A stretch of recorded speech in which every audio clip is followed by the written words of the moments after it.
Hi guys! Today I have made a little PowerPoint presentation and video to help go over a 4th and 5th grade math standard that you might have to cover when you're doing at-home learning with your child. So hopefully this video can help explain the concept to you and ways that you can help your child while they are working on these.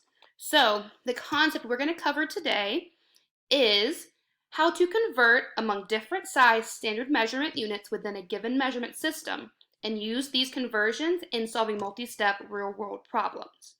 So, the first thing I'm going to show y'all is a chart that is very helpful when remembering the order of the metric conversion. So, we have a little saying that we teach the kids a lot of times to help them remember the order that the conversions go in when you're doing metric conversions. And the saying is, King Henry died unusually drinking chocolate milk. And the saying helps the kids remember the order. So you have kilos, hectos, decas, and they all go in order with the little saying. So it's a super easy way to help them remember the order that they need to remember when they are converting. So it's important to remember in the middle of the chart is our units. So that's where we have meters for length, liters for volume, and grams for weight. So if we are working outside, so we're going from meters to kiloliters or meters to milliliters, it's important to remember where it is on the chart. I've also included a little kind of rule of thumb when you're using the conversion chart like this. So it's a little tip that can help you remember the way that you should properly do it. So when we're using the chart like this, if you are going from left to right on the chart, you're going to multiply the number you start with by 10 each time. So if we're starting with kilograms and we're going to grams, you would start with 1 kilogram and then you would multiply it by 10 and get 10 hectograms, then multiply by 10 again and get 100 decagrams, and then multiply by 10 again to get 1,000 grams. So 1 kilogram would be the same as 1,000 grams. And then it is opposite if you are going from right to left across the chart. So if you're going from right to left, you're going to take the number you start with and divide by 10 every time you convert. So if we started with 1,000 milliliters and we're trying to go to liters, we have 1,000 milliliters, so we would divide it by 10 to get 100 centiliters, then divide by 10 again to get 10 deciliters, and then divide by 10 one more time to get 1 liter. So 1,000 milliliters equals 1 liter. So it's a very important and easy rule to remember when you're going back and forth across the metric conversion chart. So the next thing I'm going to show you, I'm going to have 3 practice problems that you could go over and practice with your child so that you can see if they're correctly grasping the concept. So the first problem says, Andre is buying paint to paint his bedroom.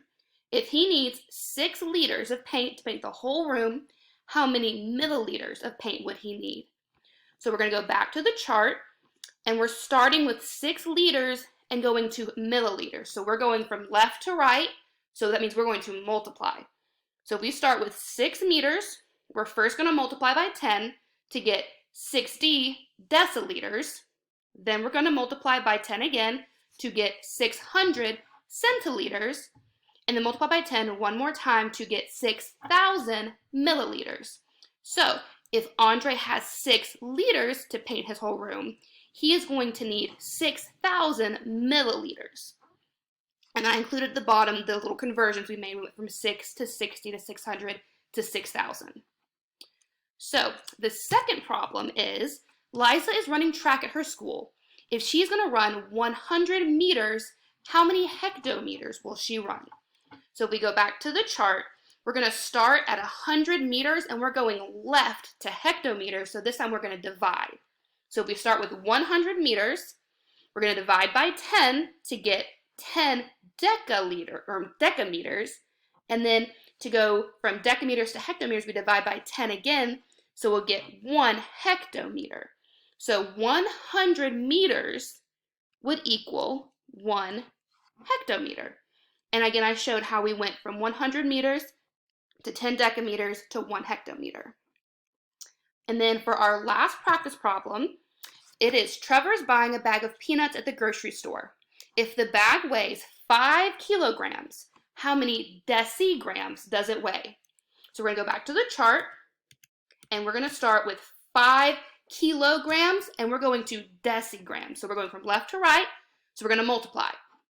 So we start with 5 kilograms, we multiply by 10 to get 50 hectograms, then multiply by 10 again to get 500 decagrams, then multiply by 5 again to get 5,000 grams, and then multiply by 10 one more time to get 50,000 decigrams. So if Trevor is starting with 5 kilograms of peanuts, that's going to be 50,000 decigrams. So I hope this helped you understand a little bit more of the concept of converting metric units and gave you a helpful saying and chart to be able to look back on when you're working with your child on these concepts.